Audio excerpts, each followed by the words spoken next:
Ni Dios ni Rey, escrito por Octavio Limón, o sea, yo, dedicado al agua, a los árboles, al milagro de sus hojas, a los bonobos. Título primero. Ni Dios. 1. Del jefe Seattle. Si nadie puede poseer la frescura del viento ni el fulgor del agua, ¿cómo es posible que usted se proponga comprarlos? ¿Cómo se puede comprar o vender el cielo o el calor de la tierra? Esa es para nosotros una idea extraña. Somos parte de la tierra y ella es parte de nosotros. Las flores perfumadas, el ciervo, el caballo, la gran águila son nuestros hermanos. En 1855 el jefe Seattle respondió al presidente de Estados Unidos, Franklin Pierce, quien ofreció comprar las tierras habitadas por la tribu Squamish. Esas tierras constituyen ahora parte del estado de Washington en el noroeste de la Unión Americana. Vamos a considerar su oferta, pues sabemos que de no hacerlo, el hombre blanco podría venir con sus armas de fuego. Sabemos que el hombre blanco no comprende nuestras costumbres. La tierra no es su hermana, sino su enemiga, y cuando la conquistó, prosigue su camino, deja atrás las tumbas de sus antepasados y no se preocupa más. Roba de la tierra aquello que sería de sus hijos y no le importa. No hay lugar quieto en las ciudades del hombre blanco. Ningún lugar donde se pueda oír el florecer de las hojas en la primavera o el batir de las alas de un insecto. Su apetito devorará la tierra, dejando atrás solamente un desierto. ¿Qué resta de la vida si el hombre no puede oír el llorar solitario de un ave o el croar nocturno de las ranas alrededor de un lago? El aire es de mucho valor para el hombre piel roja, pues todas las cosas comparten el mismo aire. El animal, el árbol, el hombre, todos comparten el mismo soplo. Parece que el hombre blanco no siente el aire que respira. Soy un hombre salvaje y no comprendo ninguna otra forma de actuar. Vi 1 millar de bisontes pudriéndose en la planicie, abandonados por el hombre blanco que los abatió desde un tren al pasar. En solo 50 años, la matanza de bisontes llevó su número de más de 60 millones a no más de 500 individuos. Para los nativos norteamericanos, las manadas errantes de bisontes constituían una valiosa fuente de vestido, vivienda y comida. Al exterminar al bisonte, exterminaban al nativo americano. Lo que ocurra con la tierra recaerá sobre los hijos de la tierra.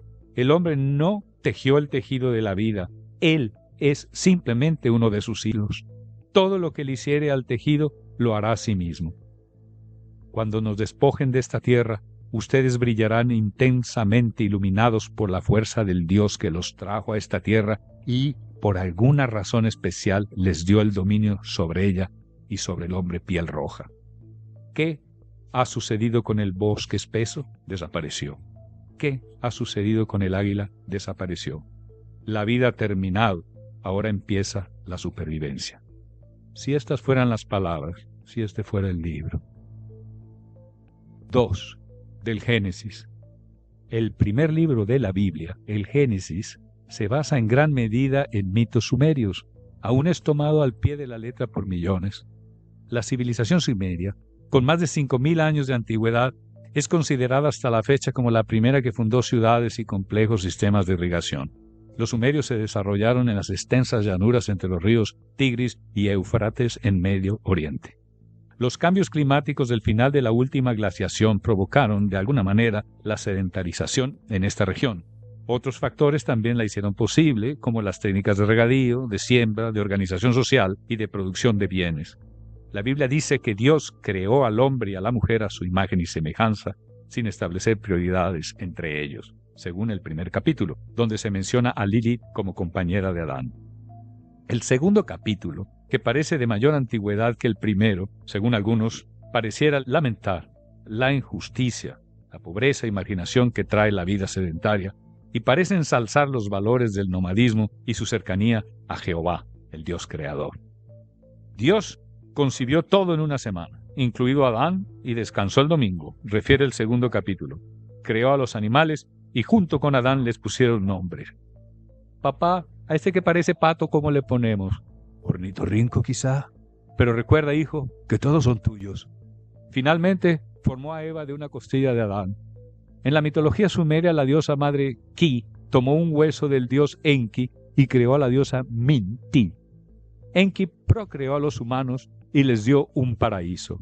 Enlil, hermano de Enki e hijo del dios del cielo An y de la diosa Ki, descubrió el mal comportamiento de los humanos y los expulsó del paraíso. La Biblia dice: en medio del huerto, el árbol de la vida y el árbol de la ciencia, del bien y del mal, Dios creó. Pero del fruto del árbol en medio del huerto no comeréis, o moriréis. Entonces la serpiente dijo: no moriréis. Entonces fueron abiertos los ojos de ambos y conocieron que estaban desnudos. Se debe recordar que en muchas mitologías la serpiente simboliza los poderes de la tierra, de la naturaleza, de los sentimientos, de los cambios, de lo femenino. Y al hombre dijo: maldita será la tierra por tu causa. En cuanto a la disputa entre dos hermanos, encontramos en la Biblia lo siguiente. Eva parió a Abel, pastor de ovejas, y a Caín, labrador de tierras. Al presentar ambos hermanos sus ofrendas, Adán prefirió la ofrenda de Abel, un carnero, por sobre la de Caín, la cosecha de la tierra. Entonces, Caín mata a Abel, su hermano menor, molesto por la preferencia del padre, el agricultor sedentario y el pastor nómada. Maldito seas tú de la tierra que abrió la boca para recibir de ti la sangre de tu hermano.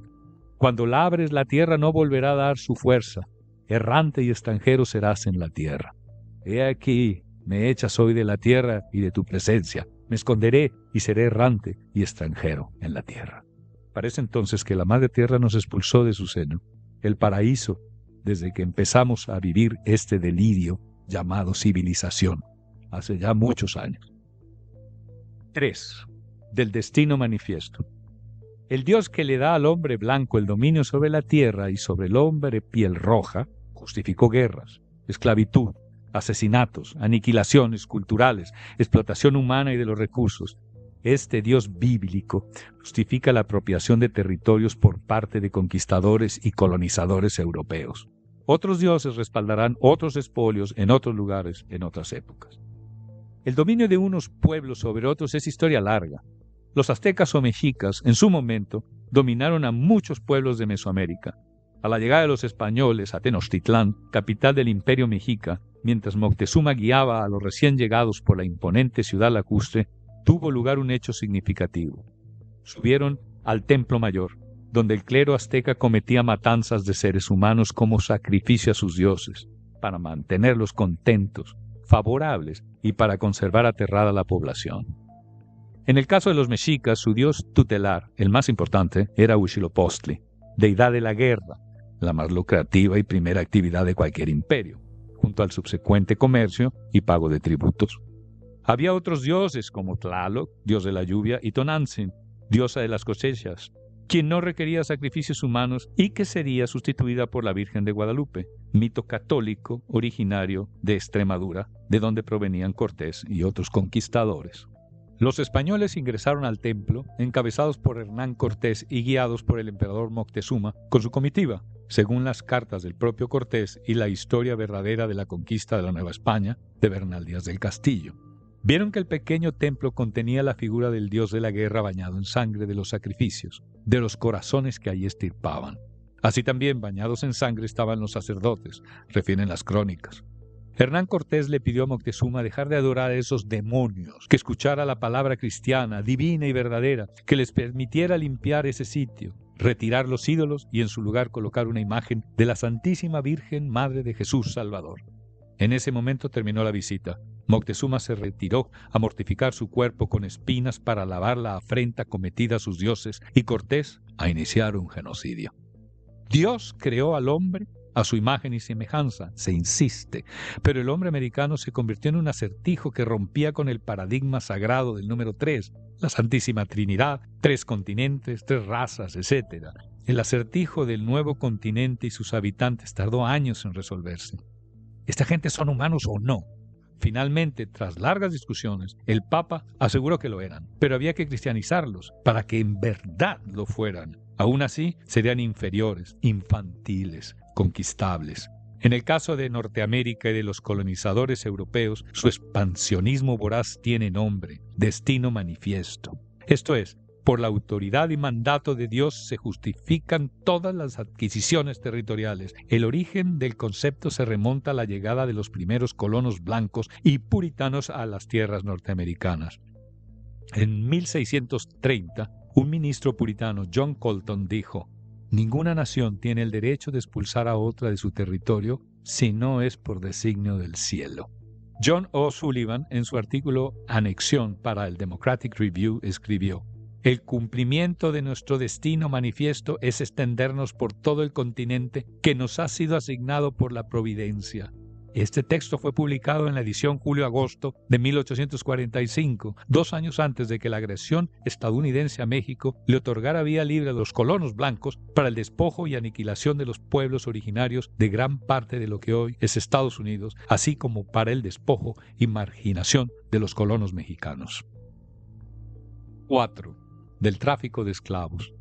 La explotación brutal de los conquistadores y colonos españoles de los pueblos dominados, además de las enfermedades importadas, la depresión y los suicidios, redujeron en pocos años a la población americana en casi 90%, según algunos autores.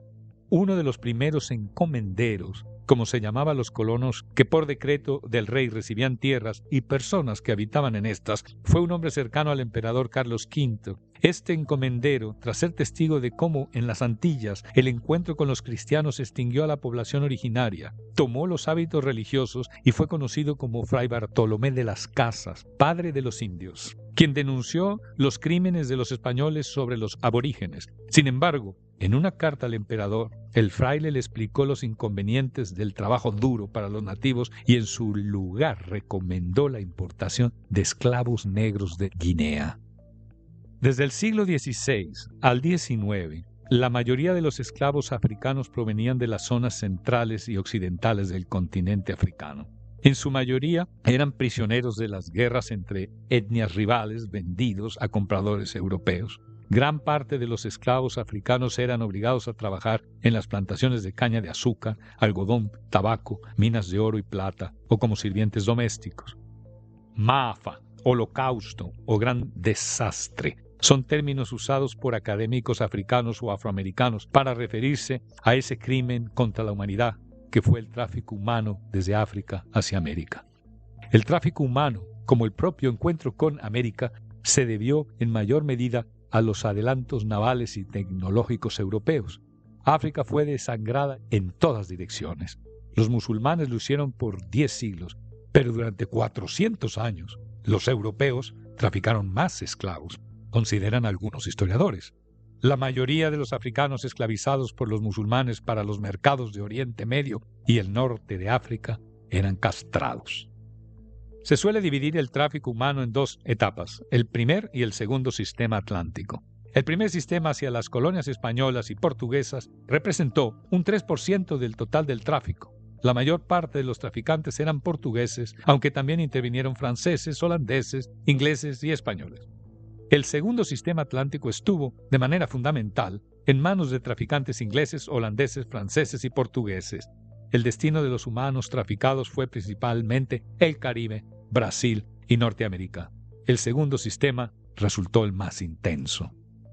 El pago por los africanos capturados se hacía principalmente con bienes europeos, por ejemplo, armas que estimulaban los conflictos entre etnias, lo que producía más capturados.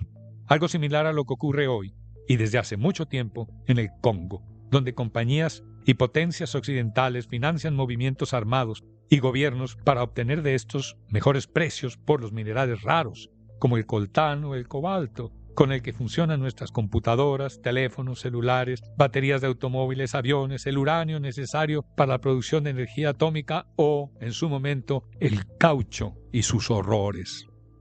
La Revolución Francesa proclamó la igualdad, la fraternidad y la libertad, pero no para los esclavos de sus colonias, por disposición de Napoleón. El caso de Haití es emblemático, primer país independiente de América Latina, el cual, además de que logró su independencia, tuvo que indemnizar a Francia. Por esa razón, durante muchas décadas, Europa no comerció más con ellos, que habían sido los grandes productores de azúcar en el mundo. Haití incluso apoyó otros movimientos independentistas del continente para que abolieran la esclavitud. Simón Bolívar fue ayudado y refugiado por los haitianos en su lucha contra la dominación española. En el siglo XVIII, 40% de los esclavos trabajaban en plantaciones azucareras. Había compañías con cartas de privilegio para su comercio, como la Compañía Holandesa de las Indias Occidentales. Además del pago por las personas africanas hecho con bienes europeos, ropa, ginebra, botas, muchas fueron compradas con conchas de caurí y cuentas. El viaje duraba entre 2 y 3 meses. Llegaban a transportar hasta 400 esclavos en los buques. Las mujeres, por lo general, eran violadas por el capitán y la tripulación. La tasa de mortalidad era del 25%. Comían solo arroz y ñame, un tubérculo. Quizá durante la captura moría otro 25%. Se cree que por lo menos fueron 20 millones de esclavos traficados y las estructuras sociales africanas destruidas. Todo se justificaba por la superioridad racial y el designio de Dios. La colonización europea, el tráfico de esclavos y la esclavitud en las plantaciones azucareras y algodoneras crearon en buena medida la riqueza europea y estadounidense actual. Democracia y esclavismo son incompatibles, pero la unión capitalismo-esclavismo resulta natural. En 1807, Inglaterra prohibió el tráfico de esclavos. A partir de ahí, emprendió una lucha contra este para evitar que otros países se beneficiaran y desarrollaran de la misma manera que ellos con esa infame esclavitud. Inglaterra persiguió los barcos negreros, confiscó a los africanos traficados, pero no los devolvió a sus lugares de origen, los llevó a sus colonias y los empleó con sueldos bajísimos, si es que recibían pago alguno. En poco tiempo quedaron enganchados, con deudas impagables. Durante la década de 1830, los ingleses prohibieron la esclavitud y crearon en sus colonias otra nueva esclavitud, por contrato. Llenaron el vacío dejado por los esclavos africanos con habitantes pobres de la recién conquistada India. Estos infelices fueron atrapados por contratos que ni entendían ni sabían leer. Coolies fueron llamados. Los embarcaron a cada rincón de sus posesiones coloniales para la explotación de recursos como la caña de azúcar, el algodón, cacao, tabaco, café, la construcción de ferrocarriles o los trabajos pesados y serviles. Eran escasamente remunerados o no. Durante 100 años, más de 1 millón de seres humanos de la India fueron sometidos a las peores condiciones de vida desde su traslado. Nunca volverían a su país. Cientos de miles de hombres, mujeres y niños murieron en esta nueva esclavitud. En la construcción del ferrocarril en Kenia, a principios del siglo XX, por ejemplo, los coolies incluso eran devorados por los leones sin que a los ingleses les importara. No tienen religión ni educación, son algo entre monos y seres humanos, solo aspiran a comer y a dormir, le escribió un antiguo negrero a John Gladstone, parlamentario promotor de esta nueva infamia. La admirable lucha de Gandhi inició con la defensa de esos seres humanos en las posesiones inglesas en Sudáfrica. Cabe hacer notar que los ingleses aprovecharon para sus fines la durísima jerarquización que el hinduismo impone a sus fieles a través del sistema de castas. Se creó incluso una casta más baja, la de los Dalit o intocables, condenados desde su nacimiento a la sumisión total y miseria en nombre del dios Brahma. 5. Del Paleolítico al Neolítico. ¿Cuándo nacieron esos dioses que justificaron y justifican aún crímenes como los que se han mencionado? Creo que sucedió cuando creímos entender los ciclos de la vida, pero olvidamos lo que ésta es. Cuando creímos entender, nos deificamos, nos endiosamos y entonces nos exiliamos del jardín. No entendimos. Vayamos al inicio, a una época que abarca el 99% de la existencia de todos nosotros, los homínidos, desde hace millones de años hasta hace tan solo 12.000 años. Esta larga época es conocida como el Paleolítico, piedra antigua. Período de glaciaciones separadas por eras interglaciares, época geológica primera del Cuaternario, de la era Cenozoica, que se conoce como el Pleistoceno. Tiempo de extinciones, de nuevas especies, de bajo nivel de los mares, de puentes terrestres, de migraciones, de glaciares de 1 kilómetro de grosor, de variaciones en la órbita de la Tierra, de oblicuidad y fluctuación del eje.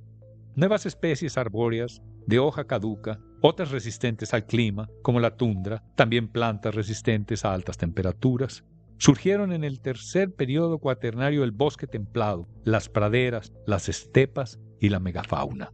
Altamira, Fond de Gaume, Combarel, Lamut, Lascaux. Cavernas cantábricas en el sur ibérico, en Francia, en Polonia, con su arte mágico. Bisontes, uros, caballos salvajes, mamuts, mastodontes. Es el Paleolítico superior, llamado época de oro de la prehistoria. Se trabajan con más elaboración la piedra de las hachas, las hojas, las puntas de flecha, se multiplicaron algunas comodidades, se iluminan las cavernas con grasa animal, la carne se ahuma, se seca, se hierve el agua con piedras calientes, se fabrican instrumentos como agujas, arpones, anzuelos con huesos, se cosen las ropas de cuero, se usan adornos personales. Pequeños grupos humanos solidarios, familias de escasos integrantes, habitan en cavernas o precarios refugios de troncos, huesos, piedras, ramas. Dentro de las cavernas estaba el hogar, el fuego, pinturas de animales cuyo espíritu se invoca al reproducir su imagen con ocre rojo, carbón y otros pigmentos naturales o minerales. También en el hogar cavernario se realizan los enterramientos, rituales funerarios, cuya finalidad es fortalecer el recuerdo, los lazos familiares, la cohesión del grupo, más que una creencia en el más allá. Los humanos sobre la Tierra eran muy pocos, tan pocos que muchas veces jamás se encontraban con otros que no fueran los miembros de su pequeño grupo. Hay una conciencia de pertenencia al entorno, a la vida y la muerte, una espiritualidad compartida con animales, vegetales, la lluvia, los torrentes, las montañas, el día, la noche, el sol, las lunas. Un entorno que nutre, que mata. Homo rudolfensis, Ergaster, Jornicus, Erectus, Antecesos, Heidelbergensis, Neandertal, Floresiensis, Rhodosiensis, Sapiens, nuestro largo amanecer. El hombre primitivo, cercano al principio, a lo primero, al jardín del Edén, aún hoy subsiste en aislados y pequeños lugares, agoniza, mientras en el resto del mundo se erigen miles de edificios al día. Época de convivencia entre distintos homínidos e incluso hibridación. Durante el Paleolítico se vive una economía solidaria en el grupo. Se domesticó el fuego, la flama, que aún nos mueve. Entre el Paleolítico y el Neolítico hubo un periodo llamado Mesolítico, cuando la evolución alcanzada del pensamiento y creatividad nos llevarán a aplicar nuestros nuevos conocimientos durante el cambio climático. Se registra un abandono progresivo de la caza y de la recolección. Aparece la economía productiva y las primeras formas de agricultura. Comienza la expansión demográfica, el dominio de animales, sedentarización, representación en piedras, maderas, huesos de las primeras escenas bélicas, primeros cementerios. Ya en el Neolítico, Piedra Nueva, presenciamos la implantación plena de la economía productiva, agricultura y ganadería. Aparecieron los poblados, la cerámica, los monumentos megalíticos, los primeros ejércitos. El cuerpo humano es ahora la figura principal en las pinturas. Las armas ya no son solo para matar animales, aparecen las armas de guerra, los sistemas de riego, la propiedad, la estratificación social, las creencias mágico-religiosas, los sacerdotes y chamanes, los sacrificios humanos. Surgen las diosas de la fertilidad, los dioses fálicos, los ritos funerarios, el culto a los muertos y al más allá, los santuarios y sus construcciones. Se crean los primeros calendarios solares y lunares. Se impone la idea de Dios. Muere la tribu, nace el Estado. Creímos entender. Çatalhöyük, en la actual Turquía, es la primer ciudad del Neolítico que conocemos. La ciudad, producto del Neolítico, era en la que aún vivimos, cuya principal creación, la urbe, hoy domina la vida de la mayoría de los humanos, con ejemplos de más de 20 millones de habitantes como Tokio o la Ciudad de México. Çatalhöyük tiene una diosa madre, señora de las bestias, creadora y destructora. Aparecen los primeros dioses masculinos al incrementarse la producción de ganado y el pastoreo. Representaciones fálicas y cabezas de toro, cornamentas que se encuentran tanto en Çatalhöyük como tiempo después en Knossos, Creta, en el antiguo mito de Zeus, un toro robador de Europa, princesa fenicia. Época de desarrollo agrícola y ganadero, de excedentes, aumenta la esperanza de vida, para algunos, claro. Se desarrollaron los oficios, la innovación tecnológica, el intercambio, el comercio, la riqueza y el poder de determinados grupos. Se desarrollan creencias religiosas producto de la estratificación social, de la jerarquía. La administración de los recursos es ejercida por unos cuantos en detrimento de los demás. Se establece plenamente la propiedad sobre todo, o casi todo. Durante la mayor parte del Paleolítico, los humanos solidarios se reconocen como parte del tejido de la vida toda. ¿Cómo apropiarse entonces de las aguas, de las tierras, animales y montes? ¿Cómo adueñarse de lo que antes reconocías como el espíritu común a todo y a todos, la vida misma? Pues colocándote sobre ella. ¿Y quién certifica esa superioridad? Un Dios a nuestra imagen y semejanza, y un más allá. Al principio las deidades tomaron formas femeninas o masculinos y simbolizan todavía algunas potencias naturales. Además representan facetas del carácter humano. Así fue en Europa y Asia Menor hasta la época romana. Después se estableció un monoteísmo, fundamento de las 3 religiones abrámicas. Un solo Dios tiene muchas ventajas para las élites dominantes de nuestras culturas urbanas. Civilización, término que nos define desde la llamada Revolución Neolítica. En cambio, a los pueblos que se desarrollaron en la Amazonia desde hace miles de años, en equilibrio sorprendente con su entorno, no les concedemos el dudoso honor de llamarlos civilización. Tampoco a los pueblos nativos de Norteamérica, ni a los de Oceanía, Asia o África, que no abandonaron su apego al origen, a lo primero. Los llamamos entonces pueblos primitivos con desprecio. Haber creado un Dios a nuestra imagen y semejanza no solo nos entroniza, creemos, sobre la vida y la muerte, el más allá, sino que también justifica nuestros crímenes en nombre del grupo religioso al que pertenecemos, tras el cual nos escondemos, nos uniformamos, en perjuicio del desarrollo de la individualidad, de nuestra libertad. En nombre de Dios hemos creado supuestas verdades, como el referido más allá, nacionalidades, orígenes divinos, razas. Así pues, Dios le habla a un solo pueblo y le afirma que es su elegido. También le otorga la tierra prometida. Esto no únicamente nos separa de la naturaleza, además nos enfrenta a ella y a los pueblos que a su vez han sido elegidos por sus dioses o que viven ya en esa tierra. Las civilizaciones transforman su entorno, pero la terra preta de la Amazonia es una formidable transformación del entorno. Hasta hoy, esa tierra compuesta con carbón, desechos de pescado, tierra común, no ha sido replicada y rinde cosechas. Los antiguos pobladores formaron una gruesa capa de tierra fértil que sostuvo miles de habitantes, según las crónicas del capitán Orellana y del religioso Carvajal en el siglo XVI. Durante siglos se creyó que la pobreza de la tierra selvática hacía imposible el sostenimiento de grandes poblaciones, pero ocurrió, de acuerdo con estudios recientes. También se conoce ya de la manipulación que los antiguos habitantes hicieron de la selva durante milenios, hasta convertirla en una huerta y jardín silvestre en precioso equilibrio. Para las élites y las clerecías que controlan el pulso espiritual en cada uno de nosotros, esto es, el autoconocimiento, la búsqueda de libertad, resulta muy conveniente ofrecernos un sentido de la vida y un más allá. No busques, hay un cielo, un paraíso con todo lo que no tuviste en la tierra, miles de sensuales vírgenes revoloteando por ahí, placeres por doquier, o una vida de éxtasis angélico total, ríos de leche y miel. Para los ricos y poderosos, los despojadores, creer en una vida después de la muerte es un descaro. Para los desposeídos significa la única esperanza, vana, de dejar de serlo. La venganza no es para los humanos, es solo asunto de Dios, dice la Biblia. Y eso es muy útil para algunos. La venganza también se puede entender como el castigo, el resarcimiento del daño causado, la justicia. También tras la invención de Dios y su sentido de la vida y del más allá, subyace nuestra cobardía, que es el miedo a reconocer el miedo, creo. Somos cobardes al no reconocer nuestro miedo a darle sentido propio a la vida. La vida no tiene sentido, se lo damos o no. ¿Construimos nuestro camino o seguimos el que otros nos marcan? ¿Aplazas tu plenitud para después de la muerte? En la construcción del camino propio nos reinventamos varias veces. Cambiamos, nos renovamos constantemente, renacemos como sucede en la naturaleza. De ahí quizá la metáfora de las reencarnaciones. Entre mayor es el conocimiento sobre nosotros mismos, más ricas y profundas son las vidas que nos creamos. Somos más conscientes de todo. El tirano, dentro y fuera de nosotros, rechaza el vértigo de la incertidumbre. Ahí donde no hay certezas.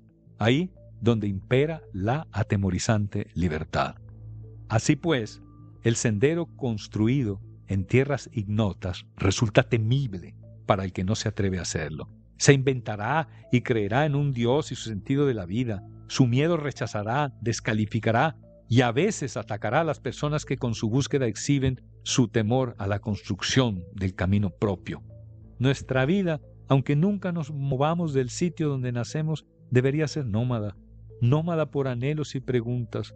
Los caminos son tantos como tantos los que se quieran construir, y a decir verdad, nunca serán camino las religiones.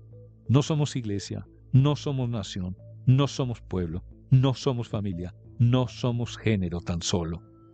Somos individuos, personas únicas. Sin embargo, creamos religiones, dioses, héroes, nacionalidades, familias y coaliciones que nos impiden serlo. Nuestra circunstancia debe asumirse y superarse, creo. Mencionar cada una de las religiones que en la historia precedieron al imperio del monoteísmo abrámico sería largo y necesario, pero hay una religión que merece un ligero repaso por lo que ahí sucedió. Egipto es una isla en el desierto.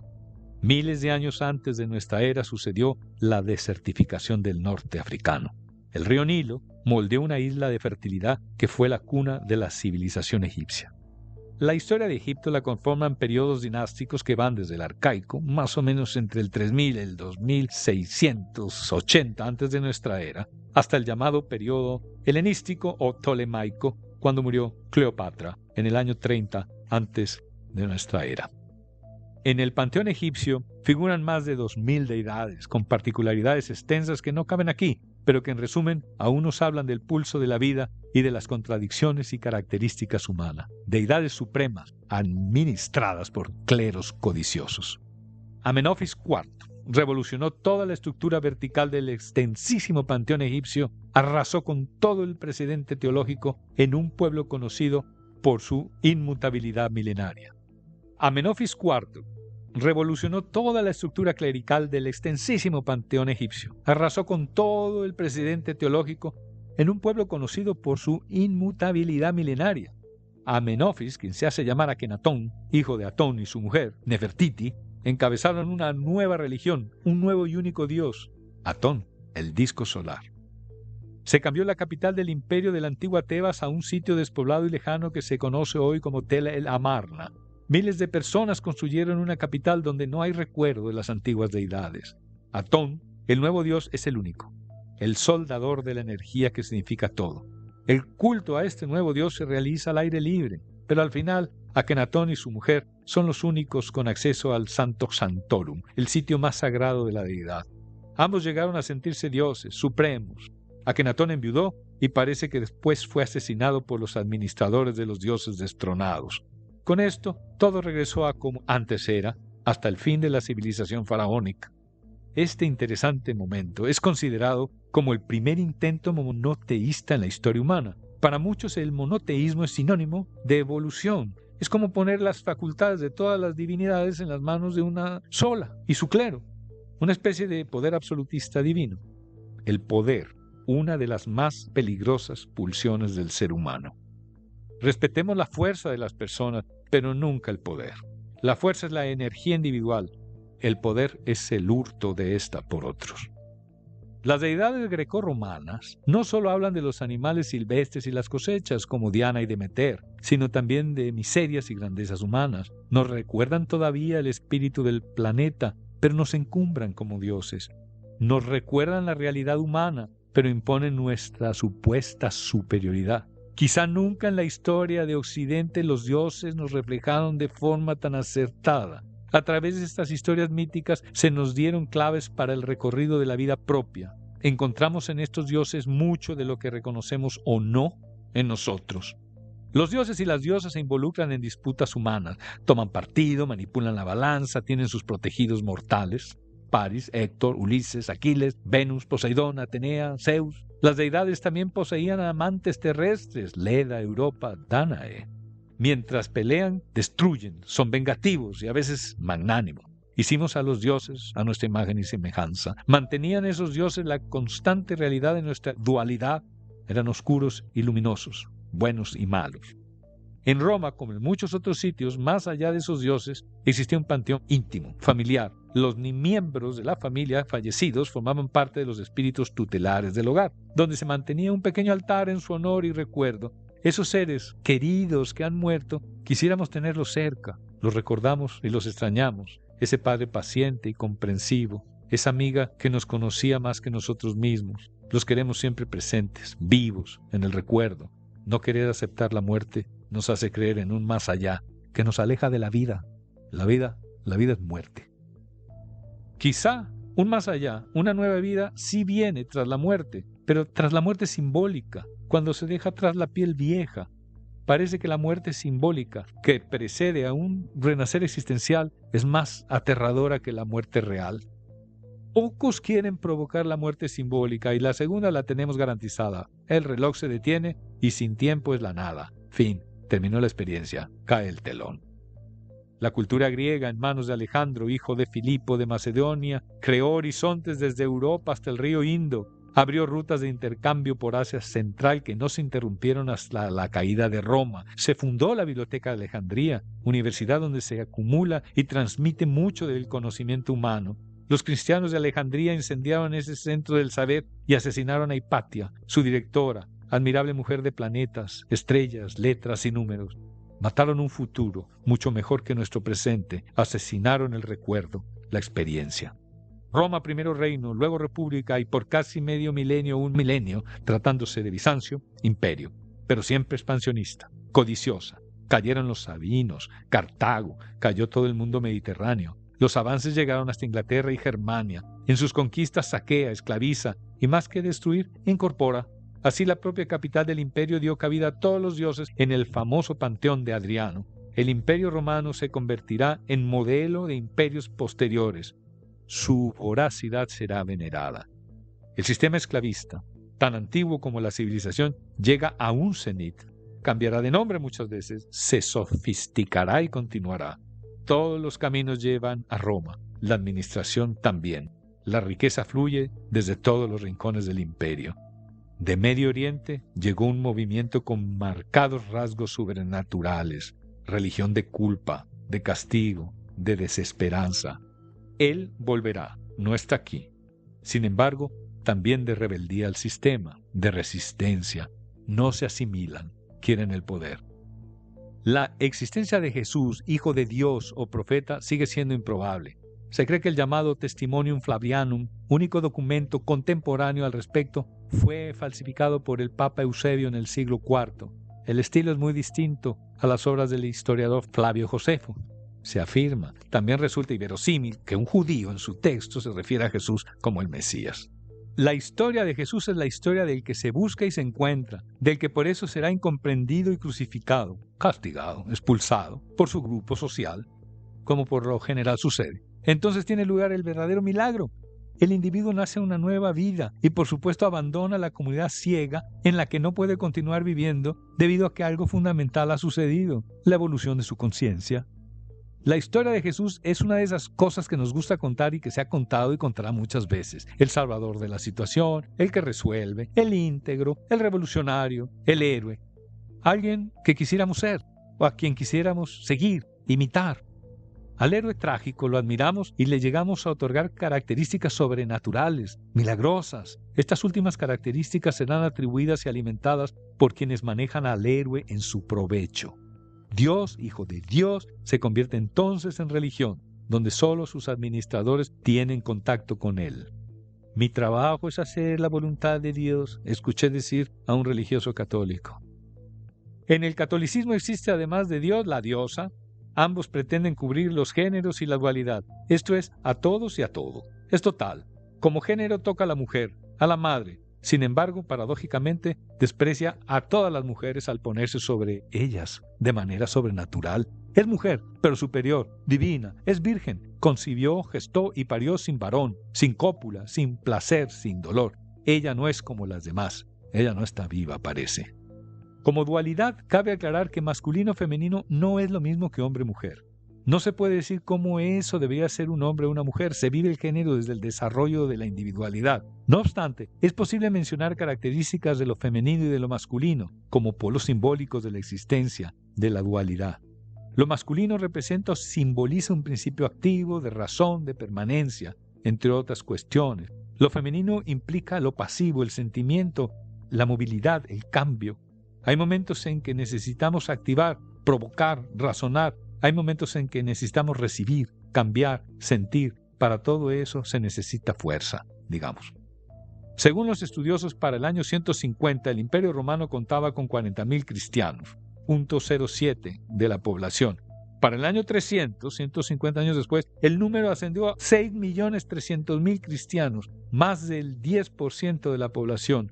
En algunas ocasiones fueron tolerados, en otras épocas perseguidos. En esos primeros 300 años sucedieron una buena cantidad de lo que la Iglesia Católica llamó herejías. Son una veintena más las que no preocuparon a la élite cristiana de Roma. De así a que para el año 300 existen más de 6 millones de cristianos en el imperio. Es momento de intervenir. Constantino, además de dividir el imperio para la supervivencia de este, decide legalizar al cristianismo mediante el Edicto de Milán en el 313. Se puede decir que para que el espíritu de Roma sobreviviera, había que compartirlo y nombrar un heredero. Constantino entonces convertirá al cristianismo en religión de Estado. Roma no sobrevivió más allá del 478, o Constantinopla hasta 1453, pero el catolicismo imperial sigue aquí, encabezado por el sumo pontífice del Vaticano. El de sumo pontífice, por ejemplo, era un título y jerarquía máxima de poder en la Roma antigua. Incluso para el año 800, el Papa, custodio del trono del Imperio Romano, le otorgó al rey franco-germano Carlomagno y lo convirtió en emperador del Sacro Imperio Romano Germano de Occidente. Lo que más debe el Vaticano a Roma es ser la estructura de poder absoluto que es. No hay más Dios que Alá y Mahoma es su profeta. El Corán fue dedicado a Mahoma por Alá a través del arcángel Gabriel, afirman los musulmanes sobre su libro sagrado. Los musulmanes, como los judíos y cristianos, son monoteístas fervientes. Reconocen como profetas principales, mas no únicos, a Adán, Noé, Abraham, Moisés, Salomón y Jesús. También aceptan como libros sagrados la Torá, los libros de Salomón y el Nuevo Testamento. Pronto se convertirá en la religión más grande del mundo. Mahoma, comerciante maduro, inicia su prédica en la Meca en el año 622. Islam significa aceptar. En verdad, las tres religiones abrahámicas adoran al mismo Dios. La prohibición mayor del Islam es el politeísmo. Mahoma es el instaurador de la fe monoteísta en la Meca. Ese año referido fue el año de la Égira, la huida a Medina. A partir de ese momento, Mahoma establece su autoridad política y religiosa. Murió en el 632, nació en el 570. Si bien reconocen los musulmanes a Jesús como profeta, como hijo de Virgen, María Miriam y de Dios, Jesús no es Dios. Es más, para ellos no fue crucificado. Pero sí, Jesús, dicen, ascendió a los cielos. En poco más de 50 años la fe islámica se expandió por Occidente hasta Iberia y en unos años más hasta el sudeste asiático. La Guerra Santa.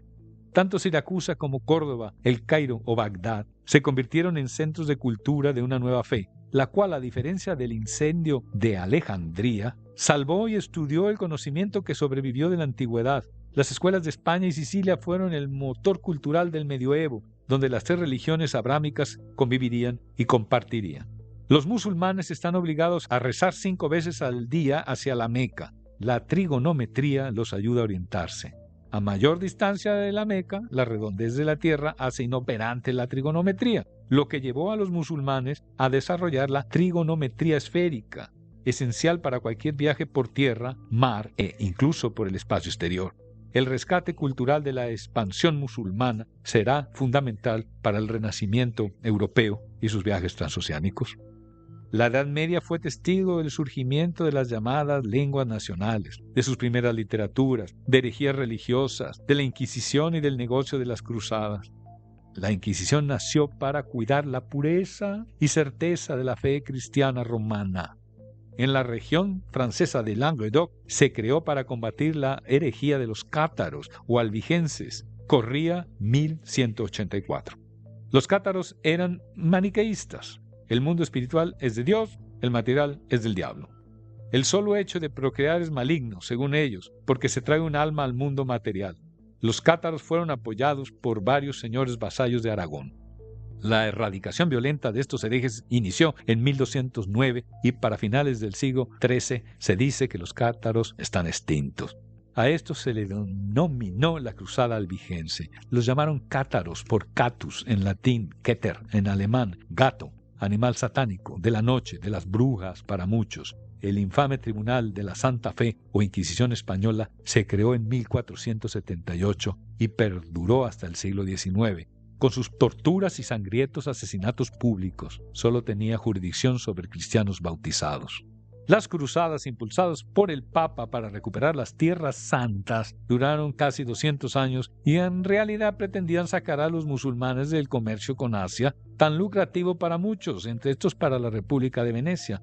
Pero no solo fueron para recuperar esos caminos y ese comercio, sino también para exterminar eslavos paganos, cristianos ortodoxos, judíos, mongoles, cátaros. Hubo una cruzada que al estar ya cerca de Jerusalén mostró sus cartas y saqueó Bizancio, acto que marcó el principio del fin del Imperio Romano de Oriente.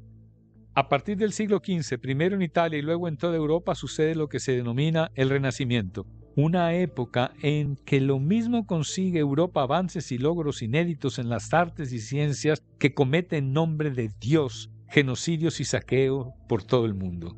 Fueron años en que los señores nobles comenzaron a cercar, a apoderarse de las tierras que antes eran comunales, lo mismo en Europa que en los lugares que conquistan. El oro que proviene de América paradójicamente provoca carestía y más pobreza en la gente que, además, ha sido desposeída de sus tierras. Las mujeres se vieron incluso obligadas a vender sus saberes de herbolaria para sustituir el miedo de los nobles saqueadores a la creciente pobreza, a esta gente sin tierra que deambula por sitios que no son ya los suyos. Provocó, por ejemplo, en nombre de Dios, la quema de brujas, el miedo al pobre, al vulnerable, a la mujer, al despojado, al migrante, al nómada. Renacer. Recuperar la filosofía, la arquitectura, la ciencia, los clásicos grecorromanos. También se trata de fortalecer el antropocentrismo europeo contra el teocentrismo del medioevo. Surgieron los humanistas y en el norte de Europa uno de ellos, Erasmo de Rotterdam, fue el más notorio. Mediante sus escritos trató de devolver a la cristiandad la antigua sencillez de las enseñanzas de Jesús, mientras los papas de la época financian grandiosas obras con los caudales que la Iglesia romana obtiene de sus fieles. Se perfecciona la imprenta en Europa, se imprime la Biblia en algunas lenguas nacionales, se acercó la Biblia a interpretaciones distintas y se alejó del monopolio romano. Los excesos de la codicia vaticana provocaron el aumento en la venta de indulgencias, en la venta de cargos eclesiásticos. Las indulgencias, en pocas palabras, eran un papel que le comprabas al Papa para que el alma de quien las adquiría en su momento saliera del purgatorio, antesala del infierno, de donde no hay escapatoria, condenado para siempre, chamuscado. Se dice que el huevo que Erasmo puso con sus escritos fue empollado por Martín Lutero. Para Lutero y su reforma, el dilema derivaba del concepto justicia de Dios.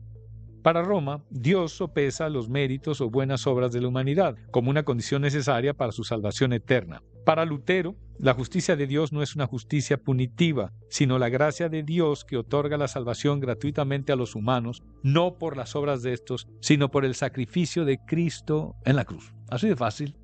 Con la publicación de sus tesis, Lutero iniciará una reforma religiosa, el gran cisma cristiano. Distintas interpretaciones de la doctrina, la mayoría teñidas de intereses políticos y económicos, surgieron. Pero a diferencia de las herejías medievales, estas interpretaciones tuvieron éxito. Se reconocen ciertos sacramentos, ciertas santidades o no, pero reyes, príncipes y electores apoyaban versiones cristianas contrarias al Papa.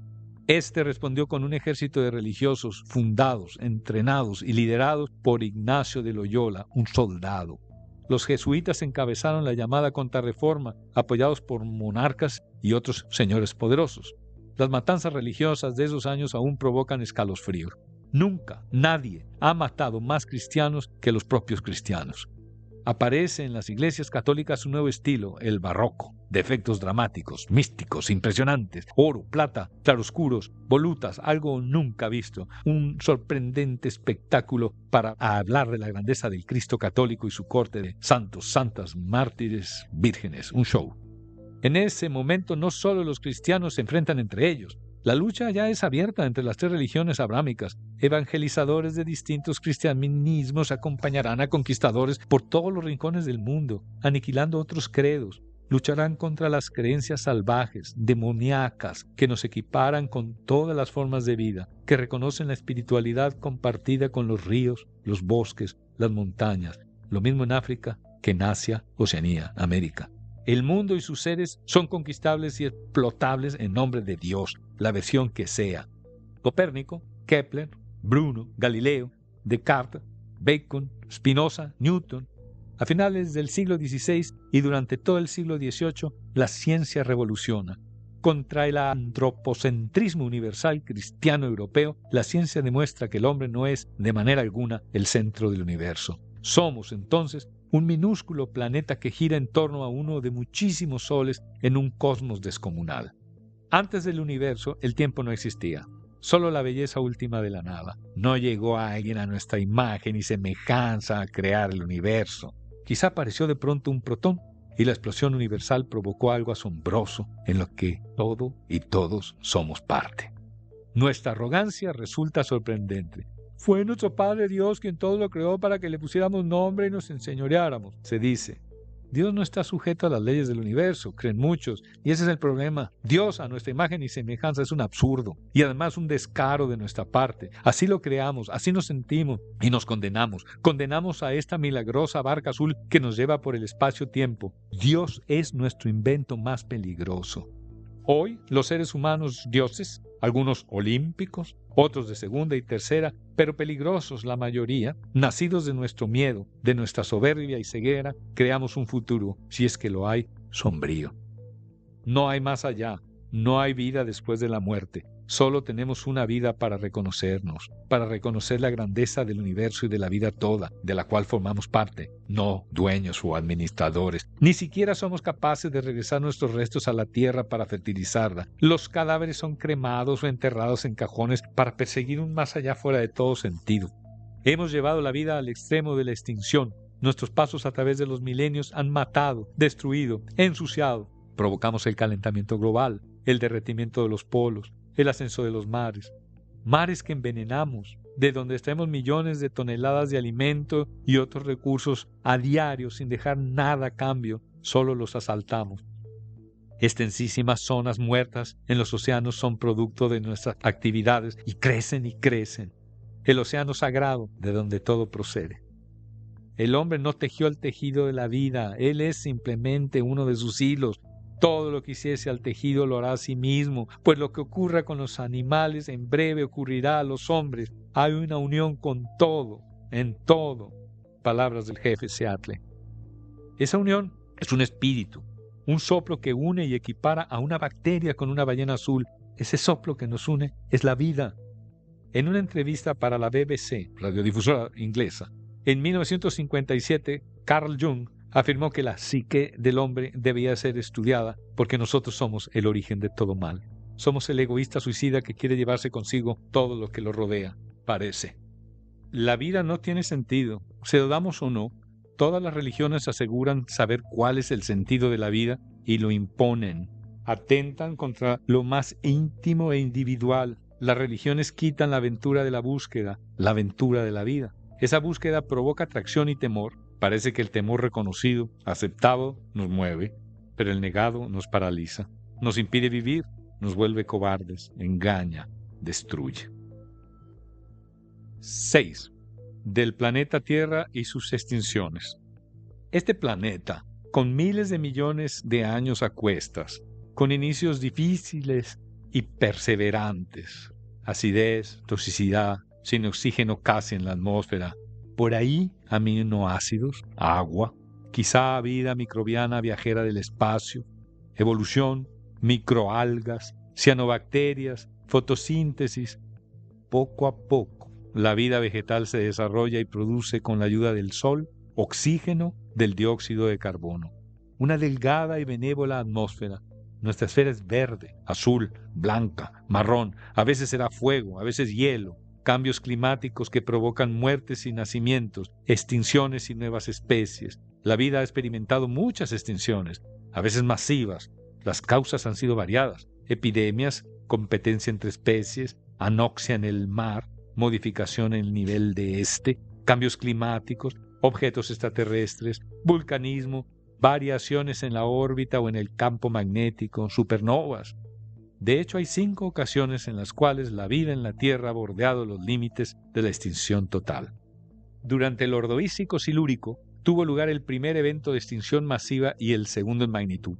Sucedió hace aproximadamente 450 millones de años, quizá debido a una supernova o a la deriva continental. Se extinguió el 85% de la fauna marina. La mayor parte de los organismos complejos eran marinos. Durante el Devónico Carbonífero apreciamos una diversificación de la vida marina, proliferación de arrecifes, aparecieron los primeros árboles. Hay 2 grandes continentes, Gondwana y Euroamérica. También surgieron las primeras plantas con semillas. No hay certeza del por qué se extinguió un 80% de la vida. Quizá un enfriamiento global, meteoritos, anoxia marina, salinidad de las aguas, calentamiento global, vulcanismo anómalo. Sucedió hace más de 350 millones de años. El Pérmico Triásico. La mayor extinción sucedió hace 250 millones de años. La Tierra quedó verdaderamente desolada. Tardó mucho en recuperarse. 95% de las especies marinas y 75% de los vertebrados terrestres murieron. Múltiples factores pudieron provocar esta extinción: vulcanismo, asteroides, supernova, efecto invernadero debido al metano. Durante el Triásico-Jurásico desaparecieron 20% de los seres marinos. Tal vez esta extinción fue producto de erupciones masivas en el Atlántico Central, consecuentes cambios climáticos, anoxia marina, cambios en el nivel de los mares.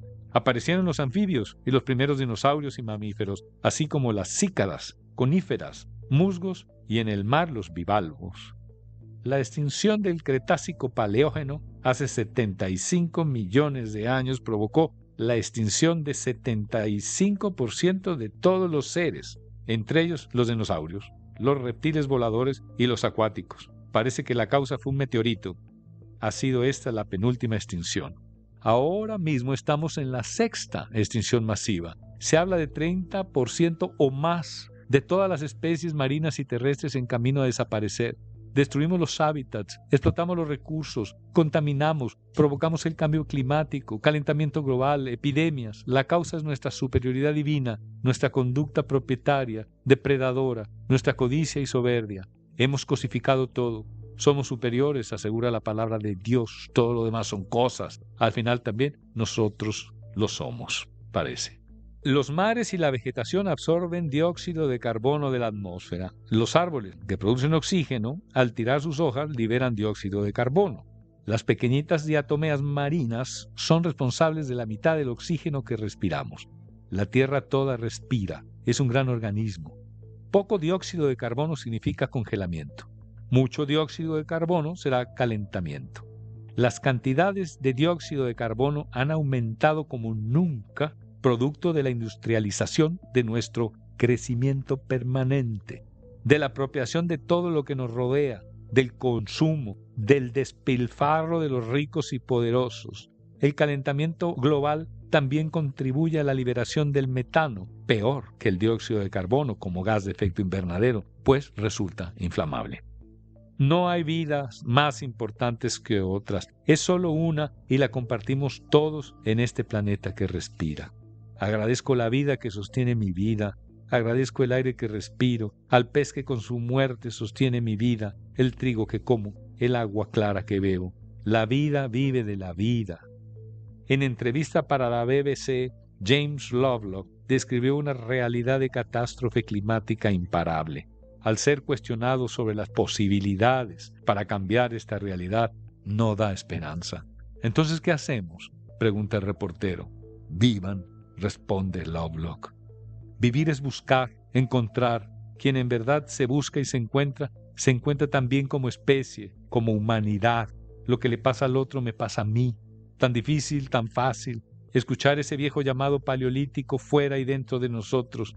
Todavía existen pueblos en el mundo de los que podemos aprender. He leído que los piaroas, habitantes selváticos de las cercanías del Orinoco, no tienen gobierno, viven en la anarquía verdadera, orden, sin autoridad, donde no existe la propiedad, tampoco la competencia, no hay consejo de ancianos, todos aprenden de todos, no hay castigos físicos, tampoco para los niños, solo en ocasiones la ley del silencio.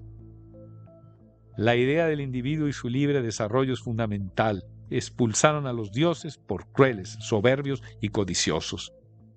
Es sabido también que el pueblo Bayaca o Baca, habitantes del África Central, Camerún, Congo, Gabón, no tienen líderes ni dioses, pero reconocen a Yengi, espíritu del bosque, y a Komba, espíritu supremo. Yengi solo se muestra si existe armonía entre los Bayaca. A los niños, en cuanto son capaces de caminar, se les permite decidir con quién estar. La idea del individuo es fundamental, como con los piarobas. Para mantenerse unidos y en armonía, los Bayaca entonan, cada quien, su propia melodía y se unen todos con ella en un canto polifónico acompañado por la síncopa de las palmas de sus manos, sublime. Esos cantos los acompañan durante muchos momentos de la vida diaria. El Yengi se muestra, pero cada vez más son acosados por bantúes y sobre todo por la deforestación provocada por compañías internacionales. No se les reconocen derechos sobre la tierra por ser seminómanas. El Yengi languidece. Los cambios climáticos suceden ya y evolucionan muy rápido, mucho más que los pronósticos. La vida florecerá de nuevo. Sí, quizá nosotros no. Tal vez sea nuestro crepúsculo, el crepúsculo de los dioses. 7. De los piaroas. En la fría Bogotá, el atardecer incendia el horizonte. ¡Villao, Villao! Voy en una vieja camioneta que al poco tiempo de salir de la terminal de autobuses se llena. Parvadas de ciclistas van y vienen por las ciclorrutas. En la oscuridad nocturna bajamos hacia los llanos colombianos. Cruzamos las entrañas de la cordillera por túneles largos y cargados de humo. Solo una noche en Villao, Villavicencio en realidad, y por la mañana tomo para Puerto Gaitán, tierras llanas, ganaderas, principalmente, horizontes lejanos. Puerto Gaitán es una ciudad pequeña y amable con una bonita biblioteca. No muestra tanto los signos de pobreza y violencia que hay en otras partes del país. No obtengo sitio en el yate que zarpa al día siguiente hacia Puerto Carreño, a 600 kilómetros sobre el lejano Orinoco. Puerto Gaitán fue nombrado así en honor de Jorge Eliezer Gaitán, caudillo popular asesinado por las élites colombianas y por el gobierno de la Unión Americana en 1948, lo que provocó en Bogotá y otras ciudades la rebelión urbana más grande en la historia del continente, la que a su vez produjo el terror de las oligarquías y durante años lo que se conoció como la violencia, represión, despojo y aniquilación que suceden hasta la fecha con la bendición de la alta clerecía católica. A las 4 de la mañana espero abordar el yate que me llevará a Puerto Carreño. El yate es en realidad un lanchón con 2 poderosos motores fuera de borda, 7 filas de 400 cada una, cargados hasta el techo y la amenaza de 12 horas ahí sentado, del amanecer al atardecer. Navegamos por el Acacía y por el Meta. En un momento algo golpeamos y rompemos una de las propelas. Precavidos, los patrones del bote llevan una de repuesto que es instalada al pairo y a la mitad de la corriente. Gracias quizá a la temprana hora en que zarpamos, las primeras 5 horas pasan en 5 adormilados parpadeos. Las siguientes 7, no. De hecho, parece que las últimas horas han dañado el reloj, atascando el minutero. Cuando estamos a 1 hora de nuestro destino, hay que rellenar el tanque de gasolina. Nos detenemos para la faena y aparece a babor una tonina enorme que sale y se sumerge como saludando. En otro momento vuela una rapaz con la cena entre las garras, un pescado. La compañía es buena, una pareja de ancianos que se quieren y un joven obrero que ha terminado un trabajo de soldadura en un transbordador que evitará pagar la cuota que un pueblo indígena cobra a los vehículos de motor por cruzar su territorio. Solo el gobierno es dueño del país, parece. Al acercarnos al Orinoco se vislumbra la serranía en el lado venezolano y en las riberas aparecen piedras enormes, grises, casi negras, redondas, como lomos de animales viejos que asoman desde la tierra y el agua. Puerto Carreño es la capital del departamento de Vichada, uno de los más extensos de Colombia. Desembarco, muestro la cartilla de mis vacunas y me dirijo al hospedaje que me han recomendado. Puerto Carreño es un pueblo de frontera, lleno de comercios y de cambistas. Me registro en el hotel y noto que en la parte trasera del lugar hay un par de jovencitas indígenas que se prostituyen, usan ropas occidentales y mucho maquillaje. Seres silvestres atrapados en nuestras redes, nuestros modos, donde todo tiene un precio. En Puerto Carreño se ve la pobreza entre sus habitantes, entre los migrantes venezolanos, entre los muchos indígenas que cada vez más vienen a este puerto. Camino por la calle y en una esquina me venden una buena cantidad de casabe. pan de casabe. Leí muchas veces en las crónicas de los conquistadores españoles, quienes se quejaban de ese alimento suministrado por los propios indígenas a los cuales subyugarían.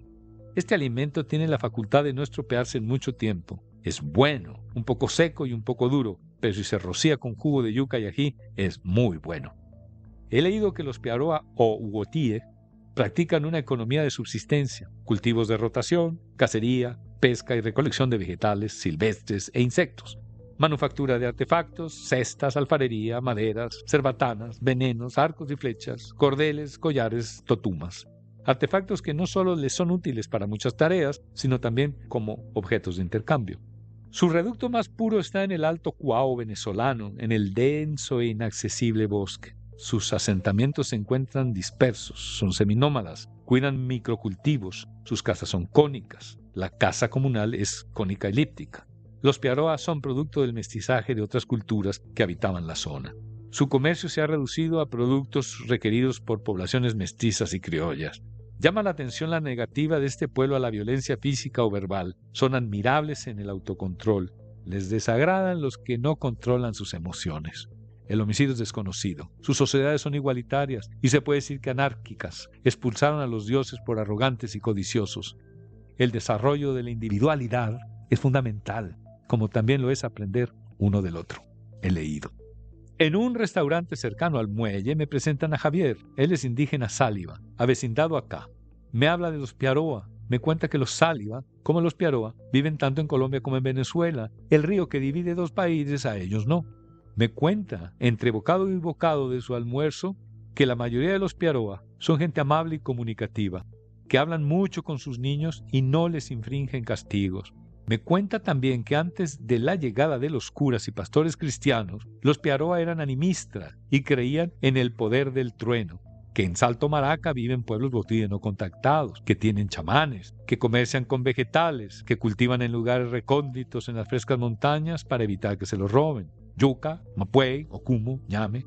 Me dice Javier que los Piaroa son bajitos y muy fuertes, que fueron polígamos, que los chamanes son escogidos desde niños por otros chamanes.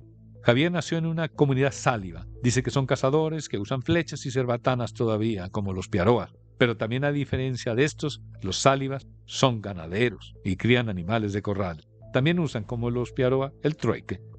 Me cuenta Javier que los Piaroa fueron desapegados del oro y que ellos, en cambio, tuvieron moneda en ese metal llamado morocota.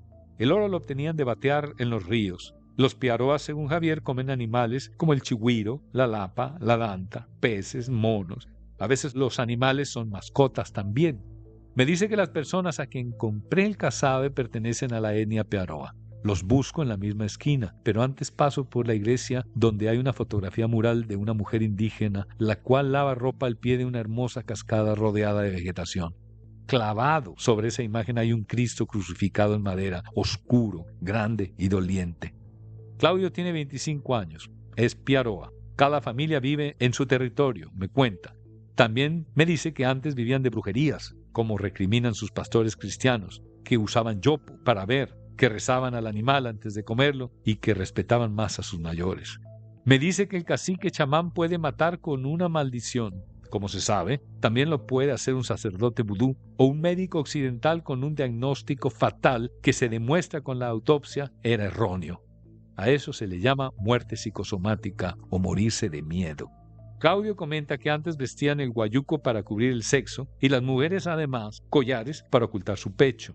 Él aprendió español hasta los 17 años. Tiene 3 hijos bilingües. Afirma que los chamanes poseen un diamante en el cerebro que desaparece cuando mueren. Asegura que a él nunca le gritaron o golpearon sus padres y que por eso no realiza su servicio militar, para que no sea maltratado por un superior. El motivo de la llegada de los religiosos fue el oro, asegura Claudio. Su comunidad se llama Betania de Topocho, la cual cuenta con un cacique chamán de 112 años. Claudio dice que hace muchos años los españoles les quitaron a sus mujeres. Uno de los hombres se convirtió en pájaro y voló hasta encontrarlos. Así supieron dónde estaban los españoles y los mataron. Temprano me embarco para Casuarito. Toma 1 hora por el Orinoco llegar hasta ahí. Población de cruce fronterizo. En la ribera opuesta se levanta Puerto Ayacucho y el sol también. Puerto Ayacucho se encuentra en el estado venezolano de Amazonas y ha sido golpeado por la crisis política y económica del país. Es una ciudad cara, sucia, con muchas puertas cerradas. Se ven viejas pinturas y frases en las fachadas corroídas. Chávez, comandante eterno. Chávez gana como sea. Revolución. Maduro sigue. Y alguna frase mural en apoyo al señor Capriles. Los automóviles son viejos y grandes. Hay autobuses de transporte público estatales que cobran 10 bolívares. Los privados de transporte público cuestan 100 bolívares. Mientras bebemos malta, Otilio reconoce las dificultades por las que atraviesa el país. Me cuenta que en su comunidad Mataseca viven 200 personas y hay 3 cazadores que comparten las presas con la población: venados, lapas, araguatos. Además de esas presas y de la yuca, el mapuey, el ocumo, el ñame, el casabe comen algunos insectos y cultivos productos de sus parcelas particulares, como el maíz, el plátano, la piña y mañoco. Son monógamos. El uso del yopo inhalado es común entre los hombres, mas no entre las mujeres por el efecto perjudicial en ellas, asegura Otilio. Él, como todos los hombres con quien he platicado, habla de cuando no eran civilizados, esto es, antes de la llegada del cristianismo y sus maneras occidentales. Me dice que durante las festividades del 25 de diciembre y el 1 de enero, el cura los autoriza a usar su vestimenta tradicional, que conocemos como taparrabo en español.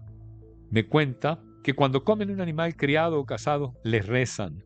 Asegura que su medicina tradicional es capaz de curar enfermedades como los cálculos y la diabetes, desconocida esta hasta que llegó la comida procesada. También curan emergencias como una apendicitis y picaduras de animales. La herbolaria es actividad de mujeres, como atender partos. El chamán, en cambio, se ocupa de rezos y ritos. El chamán escoge a su sucesor desde que el niño tiene 12 años, con autorización de los padres de este. Lo pone a prueba, le da a inhalar yopo, toca las maracas por la noche, lo acompaña en el trance y lo guía. El rito incluye un insecto macerado en agua y yopo, picaduras de hormigas y una aguja de raya clavada en el labio inferior. Consumirá yopo ritual al menos mensualmente y no podrá tener sexo con mujer hasta los 32 años, dice Otilio. A la casa comunal le llaman churuata. Me cuenta Otilio que a los niños a veces sí se les golpea, que antes de la civilización vivían mejor porque las personas compartían y colaboraban en la construcción de las casas, por ejemplo. Le agradezco a Otilio la conversación, le doy una bolsa de arroz y me despido. Se venden muchos pescados en la calle del mercado: el bagre, grande, con rayas como de tigre, el pavón, la sardinata, el payara, con sus mandíbulas dentadas, atemorizante como salido del Cretácico. Camino al muelle y leo, y Jesús dijo: yo soy el camino, la verdad y la vida. Nadie va al Padre si no es por mí. Está escrito en una pared. Navegamos el Orinoco hacia Puerto Carreño y en uno de los caños recogemos de una piragua a Kevin, joven maestro en un internado de educación primaria en la selva. Para los niños indígenas es este internado, son vacaciones. Hablamos de los animales que en la selva habitan, de las enormes piedras de lomos oscuros que asoman de la tierra y de las aguas, del espíritu amable y distinto de los niños que educa. Ya en Carreño me cuenta un amigo que un presidente colombiano, al ser requerido para apoyar la producción artesanal de los indígenas, le contestó: no, joven, lo que hay que hacer es sacar a esa gente de los resguardos, lo que queda de su hábitat, y poner a trabajar esas tierras. Por otra parte, en Venezuela se han descubierto las reservas más grandes de oro en tierras indígenas, las que habitan los piaroas, entre ellas. La muerte sobrevuela el último de nuestros recuerdos. Mientras escribo esto, bebo una cerveza en un galpón de madera que mira al gran Orinoco. Descargan barcazas de la más variada mercadería y la música grabada suena a todo volumen. Aturde, como aturdidos sobrevivimos. En el horizonte se levanta la serranía que limita la sabana. 8. De Odín y los malos poetas. Quisiera especular sobre 2 mitos. En la mitología germano-escandinava existe uno sobre el origen de los dioses. En la mayoría de las versiones dice lo siguiente: tras derrotar y exilar a los dioses anteriores, los gigantes, los Ases y los Vanes ascendieron a Asgard y al Valhalla, su nueva morada celestial. Los dioses, Odín, Thor, Balder, de distintas y bien definidas personalidades, se alimentan de una sola cosa: hidromiel, sustancia que tiene la facultad de reproducirse, de no agotarse. Desafortunadamente, este alimento extraordinario se lo habían llevado consigo los gigantes a su exilio. Odín, líder del Valhalla, emprendió la tarea de conseguirles a sus colegas de Asgard el alimento necesario, traerlos desde la morada de los gigantes también. logró llegar a esta y mediante hábiles maniobras acceder al hidromiel. Bebió todo lo que pudo y regresó al Valhalla con sus pares. Ahí, en un enorme tonel, regurgitó el hidromiel que se reprodujo y alimentó a los dioses hasta su crepúsculo. Del hidromiel que derramó Odín de sus labios durante el retorno de la lejana tierra de los gigantes, se alimentan los malos poetas, dice el mito. Los mitos pueden interpretarse de muchas formas. Existen algunos como los del diluvio, que nos hablan del agua como elemento simbólico o real de destrucción y regeneración, del agua como renacimiento y limpieza espiritual. Reducir los mitos a una interpretación literal es acabar con su riqueza. Además se convierten en dogmas, a veces absurdos y peligrosos, como sucede con el arca de Noé. El hombre es salvador de todos los animales, es entonces su dueño. Los mitos nos hablan a través de metáforas y símbolos. Son formados por pueblos primitivos. A veces son creativos, a veces no. Los mitos, como los poemas, se resuelven dentro de cada quien. Hay algunos que nos conciernen a todos, son claves de vida heredados de nuestros antepasados. Así, entonces, a mi entender, trataré de dar una posible interpretación al mito escandinavo antes narrado, Odín y los malos poetas. Es necesario aclarar antes que poeta no tiene el significado actual de aquel que escribe poemas. Digamos que un poeta es, quizá, quien siempre intenta vivir, pensar, actuar desde una conciencia de sí en el todo, desde una existencia creativa. Digamos entonces que la poesía es una especie de lugar. El mito dice que para obtener el único alimento, la esencia, Odín debe viajar a lo profundo de la tierra de los gigantes. Una tarea difícil. He aquí una interesante versión del camino y de la búsqueda, asunto común a todas las mitologías. Tema también presente en los viejos cuentos infantiles, como los que recopilaron Andersen y los hermanos Grimm en Europa. Odín, con esfuerzo, inteligencia y valor, logró su cometido, pero algo dice el mito que lo convierte en excepcional. Del hidromiel que derramó Odín de su boca al regresar al Valhalla, se alimentan los malos poetas. Entonces surge la pregunta, ¿quiénes son los malos poetas y quiénes son los buenos? Una posible interpretación es que los buenos poetas son aquellas que se han atrevido a emprender el oscuro viaje a sus profundidades, a sus lejanas tierras interiores, donde habitan sus gigantes, sus sombras. Odín emprende ese difícil camino. Ahí encuentra el hidromiel, la esencia, el verdadero alimento, la fuente. Entonces, contrario al mal poeta, el buen poeta es aquel que busca la fuente, la inspiración, que se atreve, que encuentra. Un mal poeta es aquel que no busca, que no se atreve. Tan solo haya lo que derrama a su paso el buen poeta. Entonces es un impostor, un mentiroso, un ladrón. ¿Se iguala un buen poeta a los dioses? Si los dioses son tan solo la metáfora del autoconocimiento humano, sí. El poeta es, fundamentalmente, gracias a la búsqueda y encuentro consigo mismo, una buena persona, creo. 9. Ragnarok. Historia de la mitología germano-escandinava. El destino de los dioses. Ragna, plural de regin, poderes gobernantes o dioses. Rock significa destino. Al destino de los gobiernos, de los dioses, también le llamamos el crepúsculo de estos. El mito indica que Ragnarok será precedido por el Fimbulvetr, el invierno de 3 inviernos. El lobo Skoll y su hermano Hati devorarán el sol, la diosa. Las estrellas desaparecerán, la tierra se sumirá en la oscuridad, la tierra se estremecerá violentamente, cada unión, cada eslabón se romperá. El lobo Fenrir, con su hocico inmenso, raspará la tierra y presionará el cielo. Écter tocará el arpa sonriendo. El gallo rojo levantará a los muertos. Jormungandr, la serpiente, se levantará del lecho profundo de los mares para dirigirse a las costas, alzará las aguas y azotará la tierra. La serpiente arrojará veneno hacia la tierra y el aire. El ejército de Jotun, enemigo de los dioses, zarpará en la tenebrosa nave Nagfar, hecha de uñas de cadáveres. Frigg, la madre de Balder, el más querido de los dioses, hizo que todos los seres juraran no matar a Balder. Loki, transformado en inocente anciana, obtuvo de Frigg la confesión de que solo el muérdago no juró. Así sería muerto Balder. El muérdago es una planta parásita capaz de secar los árboles más poderosos. En la mitología escandinava, como en otras, el universo es representado por un gran árbol, el árbol de la vida.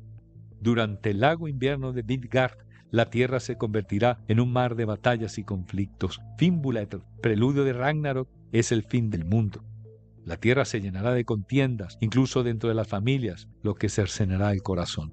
Nos comenzaremos a matar para sobrevivir. Los hermanos lucharán y se darán muerte entre ellos, y los hijos de las hermanas mancharán los parentescos. Dura será la tierra con grandes mentiras, una era de hachas, una era de espadas, de escudos destruidos, una era de vientos, una era de lobos. 3 gallos cantarán el inicio de Ragnarok, y los dioses y los gigantes se enfrentarán hasta no quedar uno vivo. Sin embargo, también el mito habla del renacimiento de un mundo mejor. Cabe hacer notar en este aterrador mito que cuando se extingue la humanidad, con esta también se extinguen los dioses, no podía ser de otra manera. En Dios confiamos, dice la moneda de circulación mundial, el dólar estadounidense. Dieu est mon droit, Dios es mi derecho, es el lema de un sangriento reino europeo. La idea de Dios es intrínseca al poder, a la autoridad, a la jerarquía, a la religión. La espiritualidad no. Creo que este es el llamado de la conciencia. La conciencia no llega sola, se busca con prisa, porque el fin casi siempre ocurre antes de lo esperado y solo tenemos una oportunidad para maravillarnos ante la grandeza de la vida toda. Que la tierra se sacuda, que nos derrote, que exhiba nuestra arrogancia, nuestra codicia y nuestra crueldad, que nos arranque por fin la máscara de Dios, que nos recuerde que somos. Amén. Título segundo. Ni rey. 1. Observaréis afligidos que casi toda la tierra ha sido y aún es víctima de sus gobiernos. Observaréis muchos sistemas de manejar hombres, mas todos para oprimirlos. Y si la costumbre de mirar al género humano conducido por pastores de pueblos no disminuyese el horror de tan chocante espectáculo, nos pasmaríamos al ver nuestra dócil especie pasear sobre la superficie del globo como viles rebaños destinados a alimentar a sus crueles conductores. Simón Bolívar pronunció estas palabras ante el Congreso de Angostura el 15 de febrero de 1819. Difícil de creer que un hombre de poder se refiera a los gobiernos en estos términos: valor, cinismo, honestidad, fatalidad, resignación. Bolívar propinó el más severo descalabro que el Imperio español haya sufrido en su historia. 7 países latinoamericanos deben su independencia en parte a sus acciones, tanto así que se le llamó el Libertador. Luces y sombras de un ser humano que ejerció el poder, a veces con dureza. Anarquía quiere decir sin autoridad. Orden sin autoridad, nunca desorden, tampoco caos, como pretenden que creamos. Significa ausencia de estructura gubernamental, ausencia de jerarquía. Durante el Paleolítico, nuestros pocos y errantes antepasados aprendían unos de otros en la grande soledad del planeta. Un orden claro y asumido los llevaba por tierras y aguas prístinas. Había una especie de madurez, de responsabilidad con el otro, con lo otro, para preservar su existencia. El planeta siempre en equilibrio de esfera, orden perfecto, nos vio aparecer y luego presenció también el surgimiento del germen de la autoridad, de la jerarquía, de la pirámide de Dios. Nuestro orden perfecto, errante, nómada, solidario, esférico, feneció. La pirámide, con su inamovilidad y dominio, surgió y amenazó la vida toda. Somos animales sociales infectados por el germen de la superioridad, de la ambición, de la jerarquía, de la autoridad. Parece que estamos en guerra contra nosotros mismos. El aparentemente incuestionable binomio autoridad-orden no solo ha probado nuestro fracaso, sino que también ahora amenaza a nuestra especie y al planeta. Nos equivocamos. 2. De la jerarquía. La jerarquía es una estructura sagrada de subordinación, de mando, de obediencia, de orden que se establece entre las personas. La jerarquía debe ser siempre cuestionada y en lo posible anulada. Establecemos jerarquías y superioridades entre todos los seres vivos. Al creernos superiores a todo y a todos, hemos poblado el planeta y nuestra codicia lo ha desgarrado. Los humanos somos una sola nación, por decirlo de una manera. Los demás seres vivos constituyen sus propias naciones. Todos conformamos una red de vida íntimamente entrelazada. Respetémonos como iguales. No cuestionar la autoridad y su orden jerárquico nos ha llevado al dominio de todo, nos ha acercado a un final. Hay humanos que evitan la jerarquía y son casi siempre comunidades aisladas, lejos de las manos de los gobiernos. Hay otras que no, que son jerárquicas. Se trata fundamentalmente de derrotar la vanidad, esa falsa construcción interna, el engaño del amor propio. Empecemos por reírnos de nosotros mismos, de humillar nuestra vanidad, nuestro complejo de superioridad, nuestra mentira. Derrotemos las jerarquías, humanicémonos. 3. De la autoridad. La autoridad y la jerarquía se ejercen en nombre de Dios y establecen su propio orden. Esta fue quizá una de las primeras formas de gobierno. La autoridad necesita de Dios para existir. Este es su principio básico.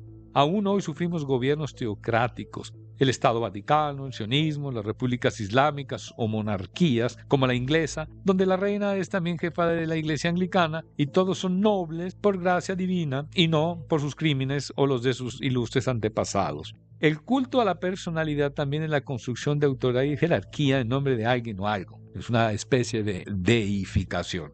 En el mundo occidental nos consideramos herederos culturales de la Grecia antigua y sus instituciones, pero nuestro judeo-cristianismo nos emparenta más con el despotismo sumerio persa que con las deidades civiles de la antigüedad clásica griega, con sus simbologías naturales y humanas. Mentimos. 4. De la familia. Se ha establecido un tipo de familia jerárquica, patriarcal o matriarcal. Se habla incluso de la familia como célula de la sociedad, lo cual nulifica al individuo y su fundamental valor para vivir en sana comunidad. También existen en mucho menor número familias no piramidales, horizontales, en que se producen mejores seres humanos. En cierta ocasión, un reportero de National Geographic se encontraba entre los hombres de una tribu de beduinos. Alrededor del fuego, un joven señaló que sin la tribu se es sospechoso, sin la tribu se es nadie. Todos asintieron, menos un anciano, que dijo: toca a cada quien, sin importar quiénes fueron sus padres o abuelos, saber distinguir entre el bien y el mal. 5. De la igualdad. La jerarquía se establece en muchas especies. El más apto, se dice. ¿Pero quién es el más apto? ¿El más apto para qué? En algunos grupos de seres vivos existen individuos más aptos para cazar, para reproducirse, otros para no competir, para explorar, para cuidar, para aprender y enseñar lo que encuentran. Todos aprenden de todos, todos necesitan de todos. Nosotros fuimos así durante nuestro amanecer. La fuerza y la resistencia del grupo dependían de eso, de reconocer la importancia de cada uno, de la solidaridad, de la cooperación, no de la competencia. Aún hoy, ese acertado principio social pervive en la organización de algunos grupos que resisten en rincones del planeta y que nos recuerdan, aunque no queremos, que es un ser humano. Nos recuerdan. La apología de la familia jerárquica, no igualitaria, es constante. Hay que mantener la obediencia, la estructura vertical y la cohesión del grupo. De otra manera sería imposible ejercer control sobre este. El término familia se refiere originalmente a la servidumbre de una casa en la Roma antigua. Los empresarios imponen su criterio de familia jerárquica entre sus empleados. El patrón insiste en que gracias a él viven 10, 100 o más familias. Cuando alguien afirma que es al revés, que la riqueza del patrón es posible gracias a ellos, será excluido de la familia, silenciado. Las familias jerárquicas no toleran la honestidad, el disenso. 6. De la nacionalidad. En cuanto a la unidad de la gran familia o grupo nacional, nos hablan de territorio, de historia común, de lengua, de raza y religión. La bandera y el himno nacional devienen en símbolos sagrados que no admiten cuestionamiento o deshonra, están sujetos a legislación particular.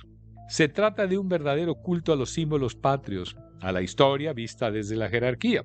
Los sacerdotes oficiantes siempre son las autoridades en turno. Ellos son de los primeros beneficiarios. El grupo ha sido cohesionado. Es posible ya ejercer poder sobre éste, aprovecharse de él. Los nacionalismos y patriotismos nos deshumanizan, nos separan de los otros y nos atan a los otros a la vez. Somos animales sociales, no existen por mucho que lo digan razas. Somos una sola especie humana. Hemos sido testigos durante siglos del precio de los nacionalismos y los patriotismos. En el grupo, el individuo se disuelve, se pierde, se esconde. Al final se trata tan solo de bondad u hostilidad en las personas, lo que en verdad importa. Las diferencias culturales de los grupos quedan en segundo término. 7. Del dinero. Algo aún más peligroso que la familia jerárquica y cualquier rey, dictador o gobernante son los señores y señoras del dinero. Admiramos y rendimos culto a la cumbre, a sus groseras vidas. Queremos ser como ellos, poderosos, insaciables, exitosos. Endiosamos sus vidas, sus imágenes. Son estandartes transnacionales. personas, marcas, empresas, corporaciones, firmas. Hipnótico espectáculo del poder, descarada propaganda del descaro, apología del crimen de lesa planetaria. La Tierra agoniza víctima del poder de las insaciables compañías, del sistema financiero, de nuestra debilidad ante la codicia, el consumo y el derroche, de nuestro vacío existencial, de nuestra banalidad, de nuestra mentira, de nuestro abuso. Para acabar con nuestra pertenencia al orden de la autoridad es necesario, creo, convertirnos en verdaderos seres humanos, en el ser humano que somos cada uno. Carlo Collodi, en su certera y hermosa metáfora llamada Pinocho, nos muestra el camino. Pinocho es un muñeco de madera, una especie de autómata que cobra vida, pero no humana. Busca, se pierde, peligra, hace su camino. No puede mentir, se le nota, le crece la nariz. Al final, tras un largo viaje, logra convertirse en un ser humano verdadero gracias a su honestidad. No hemos sido honestos con nosotros mismos, entonces con nadie, parece. 8. De los cínicos. Al mismo tiempo que Atenas figuraba por sobre otras ciudades griegas, años 450, 350 antes de nuestra era, nació ahí, producto de las enseñanzas de Sócrates, una escuela de filósofos muy distinta a la que encabezó Platón. Se trataba de la escuela cínica, llamada así por la identificación de sus miembros con la libre y honesta vida de los perros, Xion, en griego. Se reunían, parece, en un gimnasio que además se llamaba el Perro Blanco. Para ellos la civilización y su forma de vida eran un mal. La felicidad se conseguía con una vida simple y natural. El hombre debía ser autónomo, autárquico, esto es, autosuficiente. Menos necesidades, más libertad y felicidad. Eso lo sabemos todos. Como también que las posesiones poseen. La familia también. Y lo mismo nuestras opiniones, que debemos estar siempre dispuestos a cuestionar y cambiar. A Antístenes corresponde el honor de haber sido fundador de los cínicos. Estuvo con Sócrates en su muerte y quedó muy impresionado por su serenidad. Alcanzar la felicidad y la virtud para lograr el máximo anhelo. Sin duda, morir feliz, dijo. Otros miembros fueron, por ejemplo, Diógenes. Busco un hombre honesto. Entre más conozco a la gente, más quiero a mi perro, dicen que decía. Crates e Hiparquia, contestataria y libre mujer amante y discípula de Crates, se deshizo de sus propiedades, fue piadosa y a su muerte se la homenajeó con un día al año en su honor. En fin, las vidas de todos ellos son interesantes por su búsqueda de libertad, por su anarquía, por la indagación de sí mismos. Algo que en muchos seres humanos despierta el más profundo miedo, porque para ser quienes somos debe morir quienes hemos creído ser, creo. En estos días ser un cínico es proceder con descaro, alguien que no usa una máscara, un burlón, alguien que dice lo que otros no quieren oír, lo cual nos hace mucha falta, creo. También llamamos cínico aquel a quien no le importa siquiera cubrir las apariencias, el que daña sin vergüenza, la otra cara de la dualidad, no el libre sino el libertino. 9. De algunas cracias. En nuestro devenir histórico nos hemos inventado muchas formas de oprimir y controlar, como la democracia representativa, que en esencia consiste en otorgarle a otra persona nuestra voluntad, esto es, nuestra fuerza individual, lo que alimenta el poder, el dominio de otros sobre nosotros, tal cual. La oligarquía es una forma de gobierno aún más perversa que la aristocracia, que es el gobierno de los señalados por Dios y sus descendientes, los mejores, se llaman ellos mismos. En las oligarquías el poder está en manos de pocas personas de igual clase socioeconómica. La oligarquía también puede ser producto de la democracia representativa, el gobierno del pueblo, sobre todo cuando existe un control sobre la educación, la información, los medios de producción y comunicación por parte de los oligarcas. Esto es, un control sobre nuestros cuerpos y conciencias. Las dictaduras son gobiernos encabezados generalmente por un militar. También pueden estar las dictaduras en manos de una junta o un civil, que rigen de forma autoritaria sin atender al mandato popular o a la división de poderes, o a ley alguna. Reprimen cualquier manifestación contraria a sus dictados. Hierocracias o sacerdotalismos son el gobierno de los divinos. El mejor ejemplo es quizá el Vaticano. El Papa y un grupo de obispos, curas y monjas dominan y corrompen la libre espiritualidad de las personas, impiden la construcción propia del sentido de la vida, al marcar la ruta que finalmente lleva a sus dictados, a sus intereses. Abusan en especial de los más vulnerables, de los pobres, de los ancianos, de los niños, de las mujeres. No pagan por eso, porque representan el principio fundamental de la autoridad. son los representantes de Dios en la tierra. Punto. En resumen, los gobiernos han sido creados para oprimir, decía Bolívar. Unos más, otros menos, pero parece que cada vez más de acuerdo con lo que Michelangelo Bovero define y resume como caquistocracia. Esto es, el gobierno de los peores, del griego kakos, malo, y caquistos, lo más malo.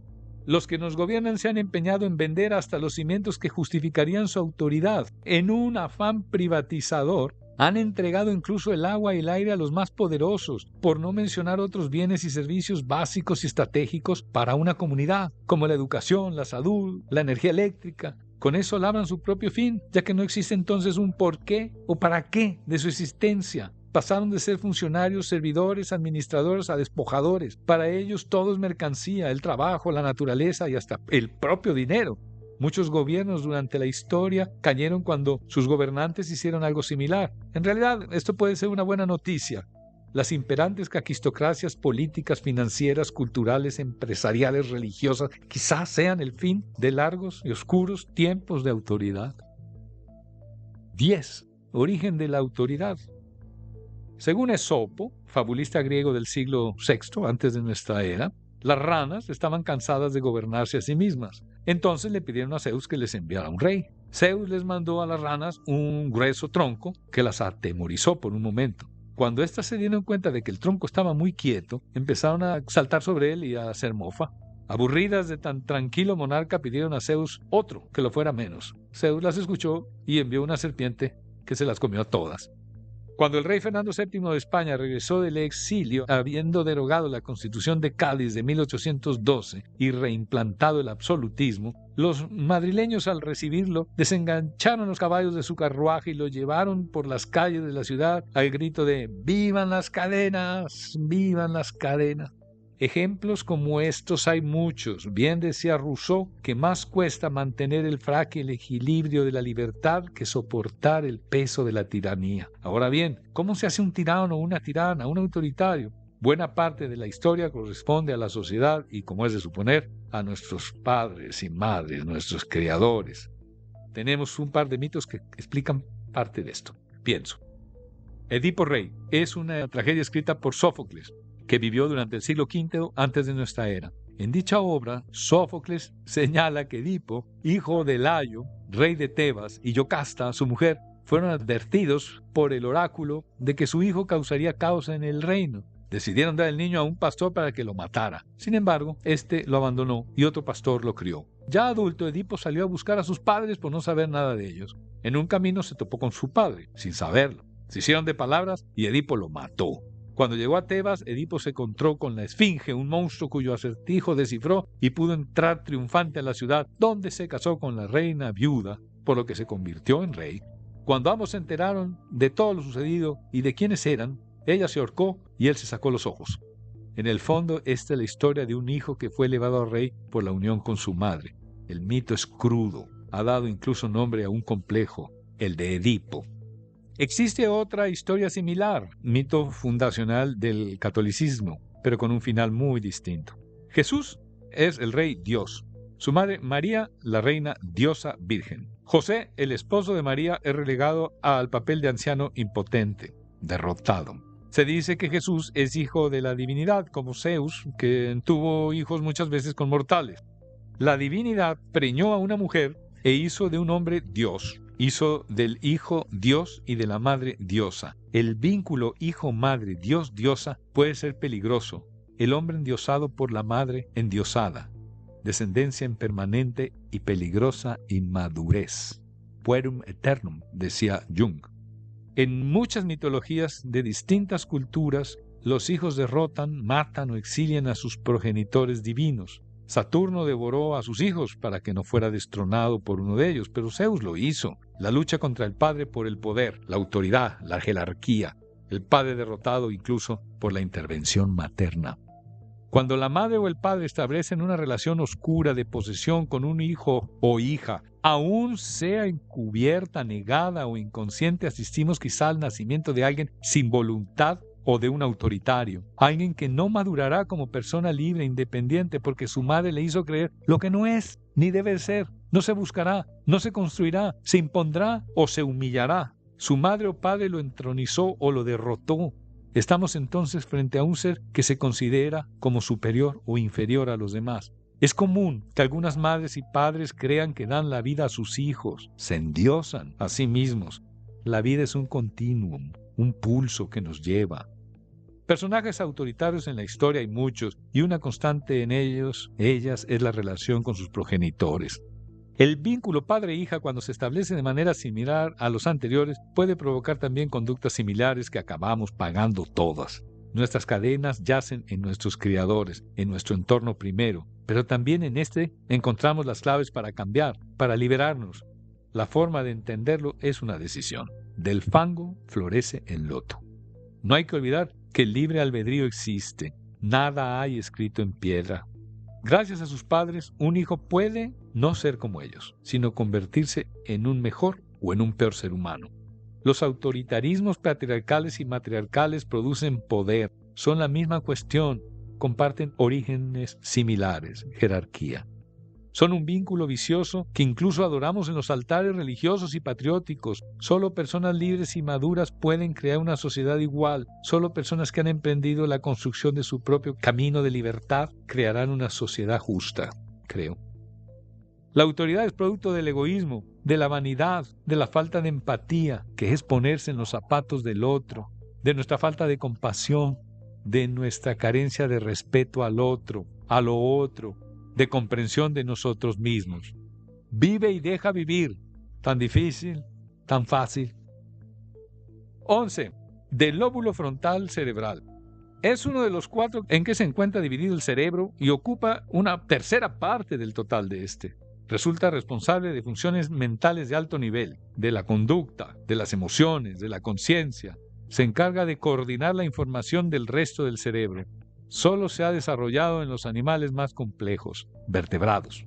En cuanto a la evolución, es lo más moderno y a la vez la última parte del cerebro en desarrollarse, no siempre de forma plena u óptima.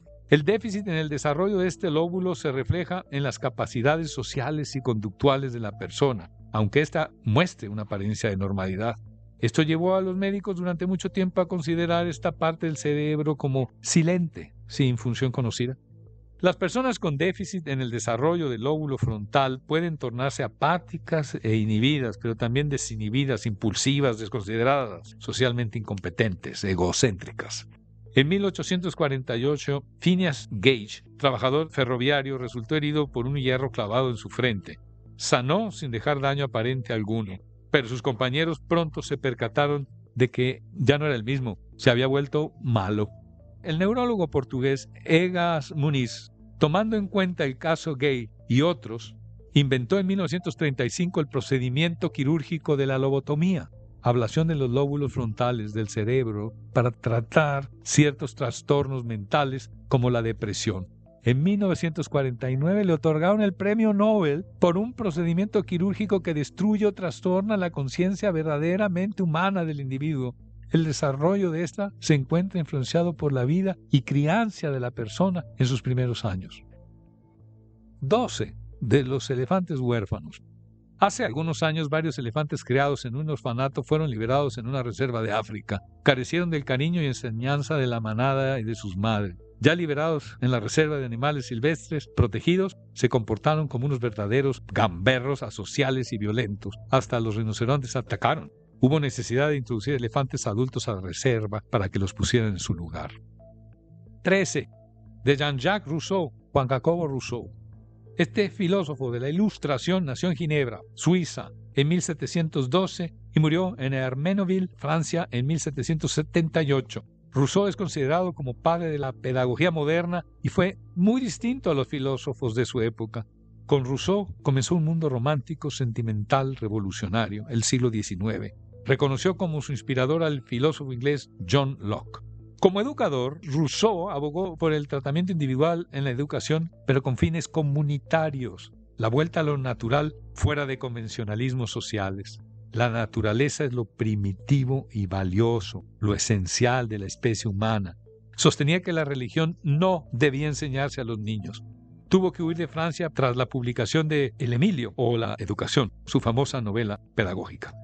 En 1755, Rousseau escribió su discurso sobre la desigualdad entre los hombres. Según él, todos los males, las miserias y las demás aberraciones que originan las desigualdades humanas tienen su única causa en el estado de sociabilidad. El hombre no es malo por naturaleza. El primer hombre que limitó un terreno y dijo, es mío, y encontró ingenuos que lo creyeran, fue el creador de la sociedad civil. De la propiedad nacieron las exigencias, las necesidades, los lujos. Entonces los hombres se lanzaron en carrera hacia las riquezas, desarrollando todas sus facultades para beneficiarse a costa de los demás e imponerse a los demás. En el Contrato Social, 1762, Rousseau sostiene que, dándose cada individuo a todos, no se da a nadie, y no hay miembro de la sociedad sobre el que no se adquiera el mismo derecho que se cede. También se puede decir que solo logra respeto quien respeta. 14. Anarquismo moderno.